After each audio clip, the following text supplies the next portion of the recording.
টানা ৪ সপ্তাহ ধরে ভোগান্তিতে দেশের জ্বালানি তেলের গ্রাহকরা।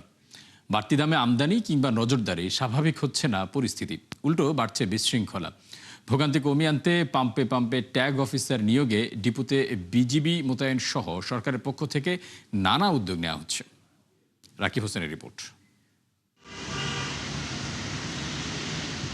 ঢাকা নেত্রকোনা রুটে চলাচলকারী গণপরিবহন ভাটি বাংলা এক্সপ্রেস তেজগাঁওয়ের এই ফিলিং স্টেশনে প্রায় 2 ঘন্টা অপেক্ষার পর পেল মাত্র 50 লিটার ডিজেল। অথচ রেশনিং পদ্ধতিতে অন্তত 200 লিটার সরবরাহের নির্দেশনা ছিল সরকারের। ফলে বাস চালক ও পাম্প কর্তৃপক্ষের মধ্যে বাকবিতণ্ডার সৃষ্টি হয়। 2 ঘন্টা সিরিয়াল ধরে 50 লিটার তেল পাইছি, অতএব এক সিঙ্গেল যাওয়া যাবে নেত্রকোনা, কিন্তু গাড়ি আসতে পারবে না। আমার তো তেল নাই, তেল আসতে আবার আমরা দিয়ে দিই, কিন্তু গতকালের আগ পর্যন্ত আমরা ফুল ট্যাঙ্কি দেওয়া হয়েছে।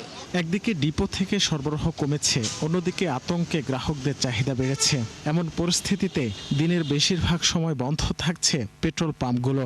তেজগাঁওয়ের সিটি ফিলিং স্টেশনের দাবি, স্বাভাবিক সময়ে 27,000 লিটার হারে অকটেন ডিজেল সরবরাহ মিললেও এখন তা নেমেছে 1/3। আমরা অকটেন স্বাভাবিকভাবে আমাদের 27,000 লিটার লাগে, ডিজেল তাই এখন আমরা পাই 9,000 ডিজেল, 9,000 অকটেন। যদি তেল থাকে এটি সরকারের আওতায় আছে, এটা সাধারণ মানুষের ভিতরে কোনোই নেই। আপনার তো প্রতিদিন আমরা আজকেও মনে করেন কইছি স্যার আরেকটু বাড়াই দেন, এতটুকু তেল দাম হয় না। না, ওই যে এখানে ম্যানেজার ওনার কাগজ দিছি যে পারমিশন আছে আমাকে থানা থেকে, উনি বললো যে 50 পাবেন, কিন্তু আমরা বললাম যে আমরা সবসময় 200 নেই, অন্তত আজকে 100 দেন। টানা প্রায় 4 সপ্তাহ ধরে সংকট দেশের পেট্রোল পাম্পগুলোতে। পরিস্থিতি সামাল দিতে স্থানীয় উৎপাদনের পাশাপাশি মধ্যপ্রাচ্যের বিকল্প উৎস থেকে সরকার জ্বালানি তেলের আমদানি অব্যাহত রেখেছে। ভ্রাম্যমাণ আদালতের পাশাপাশি প্রতিটি পাম্পে নিয়োগ করা হচ্ছে ট্যাগ অফিসার।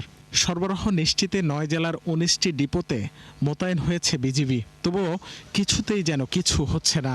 গভর্নমেন্ট থেকে বলতেছে যে পর্যাপ্ত তেল আছে, অথচ পাম্পগুলোতে তেল পাওয়া যাচ্ছে না। এটা তো কেমন কথা? আর প্রতিনিয়ত দেখতেছি যে নতুন নতুন তেল আসতেছে, আর এই তেলগুলো তো আমাদের এখান থেকেই বাই প্রোডাক্ট হিসেবে চলে আসে।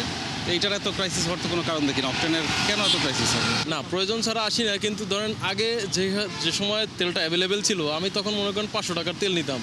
এখন এই যে একটা ভয়তে আমি চেষ্টা করি যে আমি 200 টাকার তেল বেশি নিতে। যদি তেল না থাকে তাহলে তো যাওয়া সম্ভব না, আর প্রত্যেকটা ফার্মেসিতে কিভাবে যাবেন? হেঁটে হেঁটে যাওয়া তো সম্ভব না। এক্ষেত্রে আমাদের একটা ভোগান্তি। জ্বালানি ও খনিজ সম্পদ বিভাগের সবশেষ তথ্য অনুযায়ী জ্বালানি তেলের মজুদ ও সরবরাহে অনিয়মের অভিযোগে 78 মামলার পাশাপাশি 3 লাখ টাকার বেশি জরিমানা আদায় হয়েছে। এছাড়া জরুরি ভিত্তিতে 3 লাখ টন ডিজেল আমদানির অনুমতি দিয়েছে মন্ত্রিসভা কমিটি। রাকিব হোসেন, 71, ঢাকা।